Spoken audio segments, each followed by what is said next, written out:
Vijayawada university మంచి భవిష్యత్తు కోసం తెలుగు విద్యార్థులు ఇష్టపడే యూనివర్సిటీ. కాల్ 9059052378 9059052379.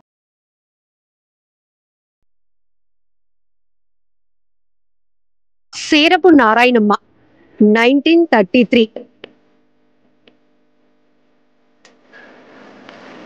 ఎంత వయసు? 94. చూసారా ఎంత పవర్ఫుల్ గా వస్తుందో ఆన్సర్.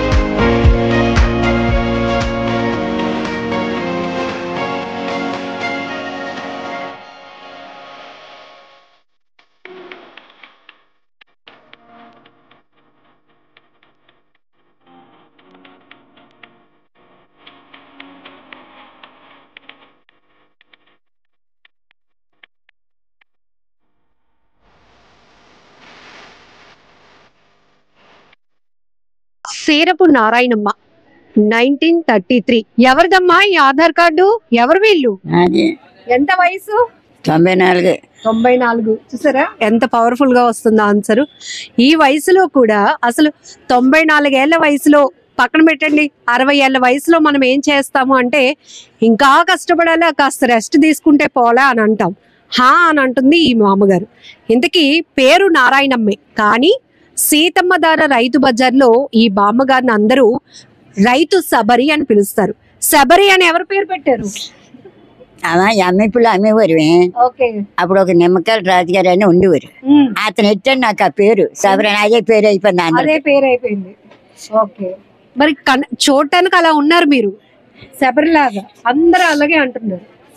మా శబరిని ఇంటర్వ్యూ చేయడానికి వచ్చారా మీరు రైతు బజార్ అని అడుగుతున్నారు మమ్మల్ని. సౌల్మందర బజార్ లో అక్కడ వాళ్ళు అందరూ శబరాన్ని పిల్లడమే. ఎంతమంది పిల్లలు? 5. ఎవరెవరు? 3 ఆడోళ్ళు, 2 మగోళ్ళు. మరి ఇంకెందుకు రెస్ట్ తీసుకోవచ్చు కదా, మళ్ళీ కూరగాయలు అమ్మడం వేయటం. ఇంటికాడ పడుకొని ఏడ్చేయాల బా అంటింది.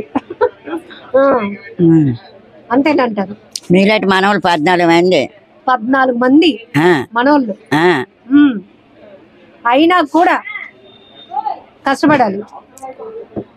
ఇష్టమా మీకు? 20 ఏళ్ల నుంచి చేస్తున్నారంట రైతు బజార్ లో కూరగాయలు అమ్మడం. మరి ఇంటి దగ్గర ఉండడానికి అసలు ఇష్టం ఉండదా? ఇంటికాడ నుండి ఏడ్చారు చెప్పి. టీవీ చూస్తాను. టీవీ కూడా చూడరా? టీవీ చూడరా? చూస్తాను, నాకు టీవీ వేయడం రాదే.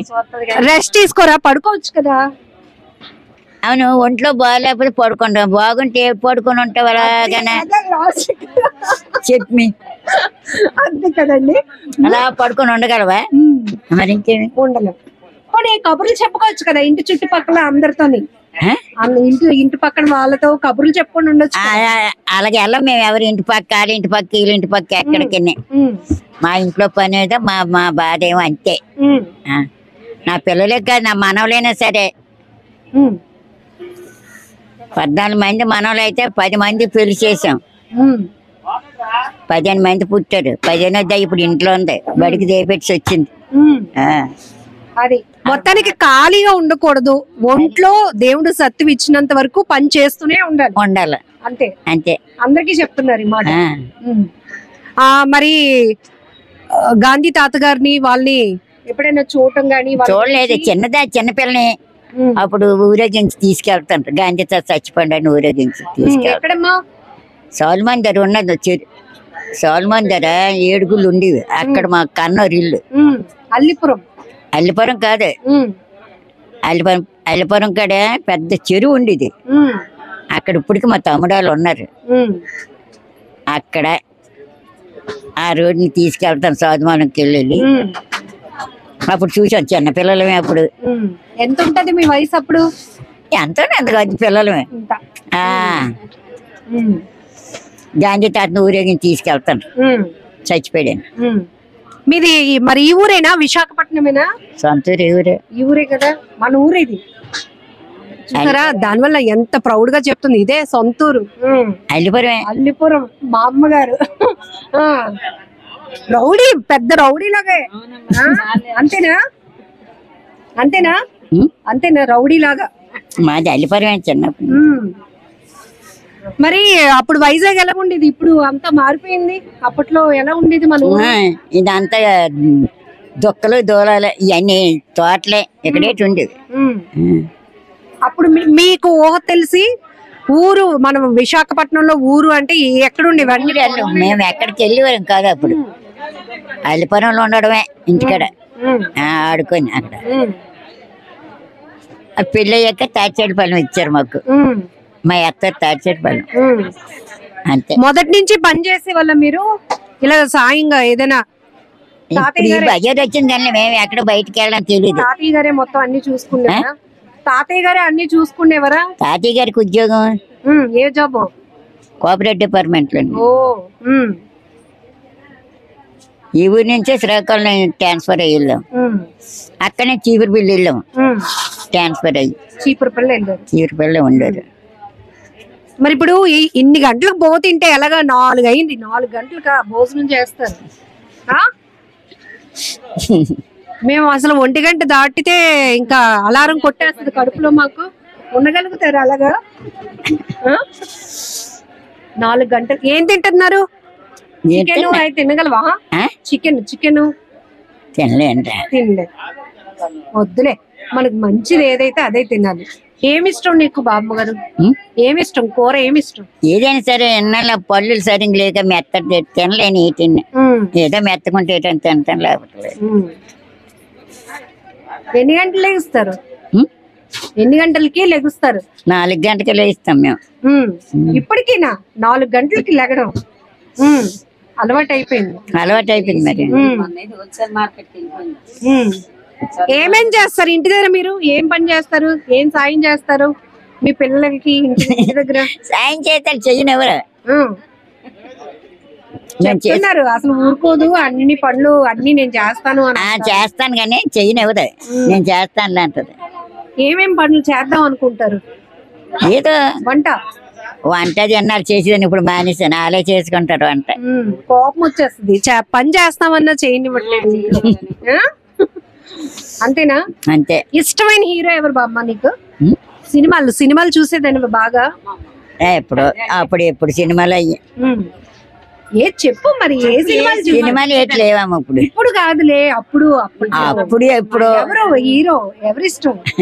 ఎవరి సినిమా తెలియదురా బాబు. ఎన్టీఆరా? ఎవరిది? ఎవరు? ఏదో సినిమా అంటే సినిమా ఎల్లరు చూసి వచ్చేసాడు అంతే. పావలా టికెటా? పావలా టికెట్ నుంచి కింద కూర్చుంటే పావలా, బెంచ్ మీద కూర్చుంటే 10 రూపాయలు. కింద కూర్చొని చూస్తే పావలా, బెంచ్ మీద అయితే ఎంత? 10 రూపాయలు. 10 రూపాయలు అంట. అప్పటి నుంచి సినిమాలు చూస్తూనే ఉన్నావు. వాళ్ళ అమ్మాయి లక్ష్మి గారు, ఒకసారి ఆవిడతో కూడా మాట్లాడదాం. ఈ వయసులో మా అమ్మగారికి శబరి అని అందరూ పేరు పెట్టారంటే ఒకటి నవ్వుతుంది. ఏమన్నా నవ్వుతుంది చక్కగా. భలే ఉన్నావు, అందంగా ఉన్నావు. నువ్వు మాత్రం నాకు భలే నచ్చావు. అప్పట్లో మరి ఇంకా ఎంత బాగా అందంగా ఉండేదాన్ని ఓ 10 ఏళ్ల క్రితం. ఇప్పటికే ఇంత అందంగా ఉన్నావు. తాతయ్య గారు అస్తమానం అలాగే చెప్పేవారు నీకు? తాతయ్య గారు అస్తమాను నువ్వు చాలా అందంగా ఉంటావు నారాయణమ్మ అని అనేవారా? ఏమనేవారు? తాతయ్య గారు చూసి మళ్ళీ తాతయ్య గారు డ్యూటీ నుంచి వస్తానే ఇంట్లో ఉండదు, బయట ఉండడమే. అమ్మ గుమ్మలు ఉండడమే. మళ్ళీ గుమ్మలు కనబడమే, ఇంట్లో ఉండాలి. గుమ్మలు ఎందుకున్నావు? ఉండకూడదు అనేవారు. ఇంట్లోగానే ఉండాలి. మళ్ళీ తాతయ్య గారు వచ్చిన బయటకు రావాలి, లేకపోతే ఇంట్లో ఉండాలి. అలా ఉండేవి. మీ అత్తయ్య గారు వాళ్ళు ఎలా ఉండేవారు? మా అత్తయ్య గారు మంచినీళ్ళు కానీ పంపేవారు కాదు. మంచినీళ్ళు తాగుతానన్న పంపేవారు. మూతి నీళ్ళకి వెళ్ళిచ్చారు కాదు ఎవరు. ఇంటికాడ ఉండడమే. బయట కంటే రానిచ్చేవారు కాదు.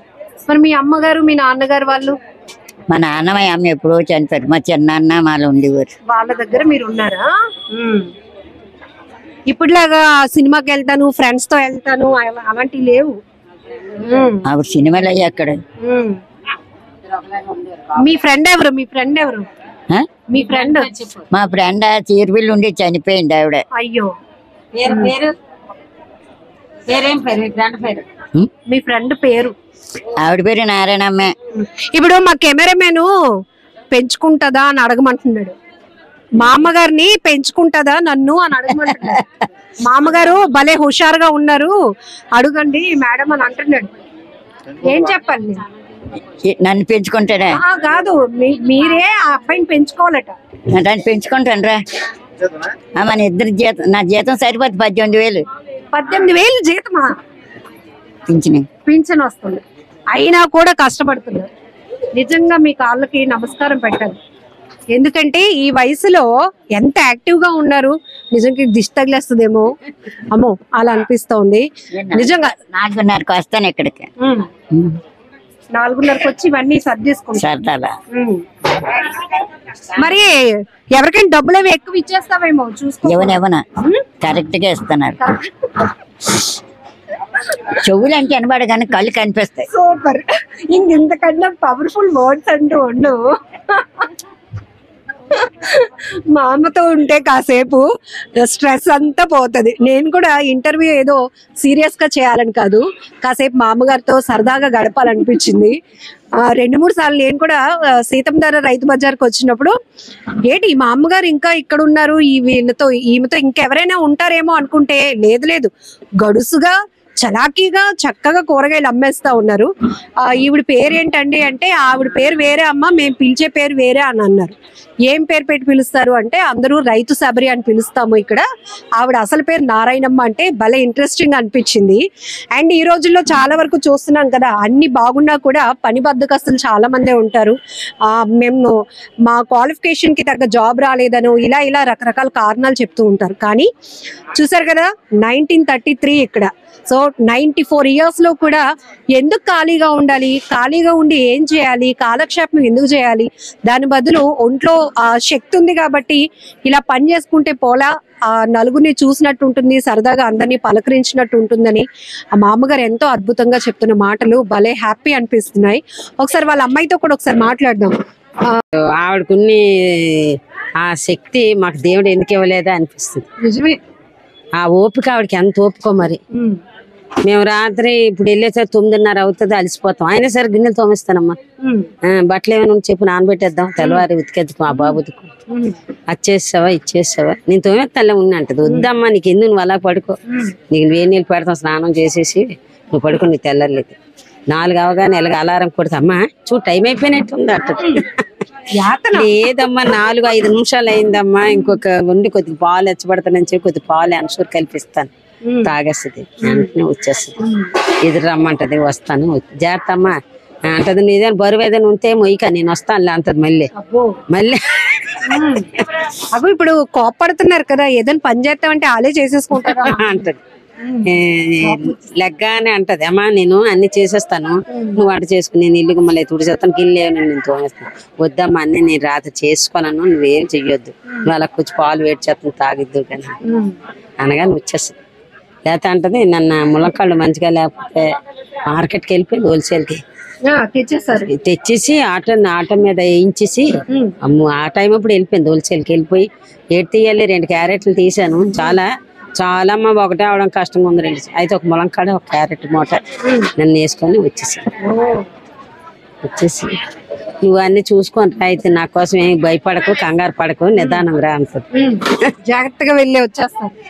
ఆవిడ ఎటైనా వెళ్తుందని మాకు భయపడతాం, రోడ్లు అంటే వినబడదు కదా ఈ ఆటోలు బళ్ళు అని. ఎంత విజయనగరం వెళ్ళిపోతాను అంటది. అక్కడ ఇంకో కూతురు ఉంది, ఒక 3 నెలలకు ఒకసారి వెళ్తుంటది చూడడానికి. మంగళవారం సెలవు కదా, మంగళవారం రోజు వెళ్ళి సాయంత్రానికి 4 గంటలు మళ్ళీ వచ్చేది. ఎందుకమ్మా ఇవాళ ఉండొచ్చు కదా, తెల్లవారు రావచ్చు కదా అంటే, అమ్మో నువ్వు ఒకదాని అయిపోతావు కదా, కొట్టే సర్దుకోవడం రాదు నీకు, కూతురికి ఎంత సాయమో, కొట్టి సర్దుకోవడం రాదు అంటది. మరి మీరు అన్ని ఇంత నీట్ గా ఎక్కడ సర్దుపడతారు? అదే కదా, అందుకోసం నిజంగా చాలా బాగా అనిపిస్తుంది. ఎందుకంటే చాలా హుషారుగా ఇంత బాగా అన్ని ఎక్కడ ఖాళీ లేకుండా ఏవేవో చేసేసుకుని ఉంటది. రాత్రి 9:30 వరకు అలా పని చేసుకునే ఉంటది. ఇంకా ఇంటికాడ మంగళవారం ఒక రోజు ఉంచాలంటే, అందుకే ఎవరైనా ఆస్కలు ఆడితే చెప్తాను, మంగళవారం నాడు మీ ఇంటికి తీసుకెళ్ళిపోండి. ఏదో కొంచెం ఆస్తులు ఉంటే చాలు, కాళ్ళ మీద కాలు వేసుకొని నాకేటని కూర్చొని తిందామని ఉంటారు. కానీ ఆవిడకి అసలు అలాగ ఉండదు.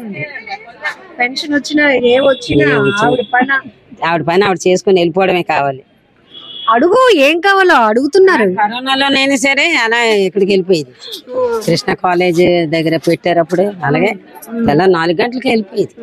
కృష్ణ కాలేజీకి అయితే బొల్లే కాలేజీకి అలాంటి కరోనా అదిగో ఇక్కడ చూసారు కదా. అయితే ఇప్పుడు కెమెరామెన్ పెంచుకుంటావా?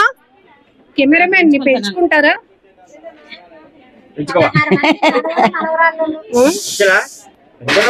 సరే మరి చాలా విషయాలు చెప్పారు. Thank you. ఓకేనా? మరి అందరికి అక్కడ బోల్డ్ మంది మనవళ్ళు మనవరాళ్ళు చూస్తున్నారు. అందరికి కష్టపడమని ఎలా చెప్తారు చెప్పండి మీరు. పని చేసుకోవాలా? రోడ్డు మీద తిరిగి మందులు తాత అవుతుంది ఏంటి? ఏదో కష్టపడి పని చేసుకుంటే అందరూ మర్యాద ఇస్తారు మనకి. అంతే, అది కష్టపడి పని చేస్తే అందరూ మర్యాద ఇస్తారు, గౌరవం ఇస్తారు, మనం కూడా గౌరవంగా పిలుస్తారు, గౌరవంగా మనల్ని. అంతే. వాళ్ళు ఆడానికల్ ఈడానికల్ తిరిగితే ఎవడు మనకి చూడ. అంతే. ఆడు మందు మప్పుతాడు తాగమని, మర్యాద మాపడు. అలాంటి చెడు వ్యసనాలు ఏవైనా ఉంటే మానుకొని గౌరవంగా బ్రతకడానికి అందరూ కష్టపడండి అంటూ ఈ 94 ఏళ్ల బామ్మగారు చెప్తున్న, బామ్మగారు కాదు రైతు శబరి గారు చెప్తున్నటువంటి మాటలు మీకేమనిపిస్తున్నాయి? మామగారిని చూసారు కదా, ఈ స్టోరీ చూసినాక మీకేమనిపించిందో కూడా కామెంట్ బాక్స్ లో మెన్షన్ చేయండి. నచ్చనా?